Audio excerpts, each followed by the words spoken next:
Selamat malam dan salam sejahtera bagi kita semua. Perkenalkan, nama saya Dimas Adi Saputra dari kelas 10 MIPA.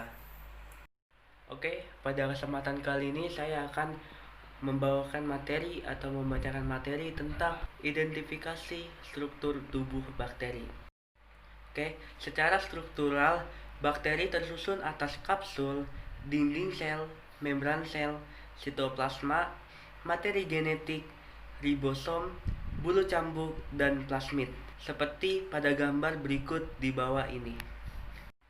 Nah, seperti yang kita lihat di gambar tersebut, kita bisa lihat yang pertama itu ada kapsul.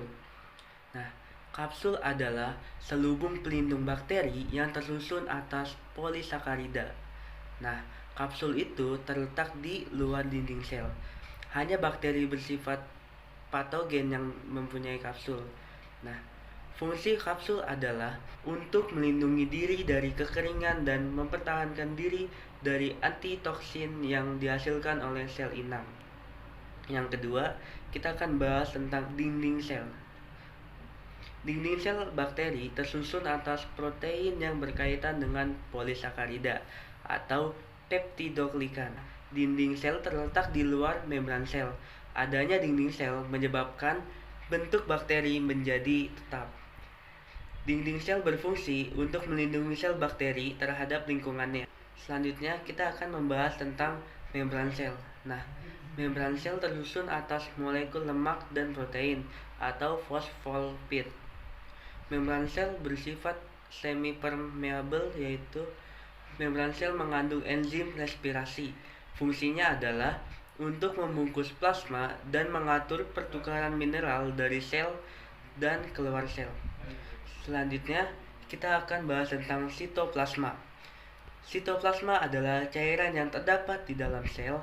Sitoplasma tersusun atas koloid yang mengandung berbagai molekul organik seperti karbohidrat, lemak, protein, dan mineral. Sitoplasma merupakan tempat berlangsungnya reaksi-reaksi metabolisme. Nah, selanjutnya kita akan bahas bulu cambuk atau flagel.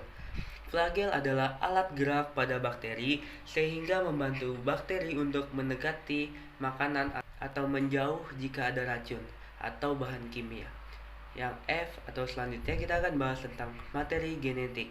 DNA bakteri tidak tersebar dalam sitoplasma, tetapi terdapat pada daerah tertentu yang disebut nukleoid. ADN berfungsi mengendalikan sintesis protein bakteri dan merupakan zat pembawa sifat. Selanjutnya saya akan membahas tentang ribosom. Ribosom berfungsi dalam sintesis protein. Ribosom tersusun dari protein. Jika dilihat dari mikroskop, ribosom terlihat seperti struktur kecil yang melingkar. Selanjutnya, kita akan bahas tentang plasmid. Selain ADN, bakteri juga memiliki plasmid. Nah, plasmid itu mengandung gen-gen tertentu, misalnya gen patogen dan gen kebal antibiotik.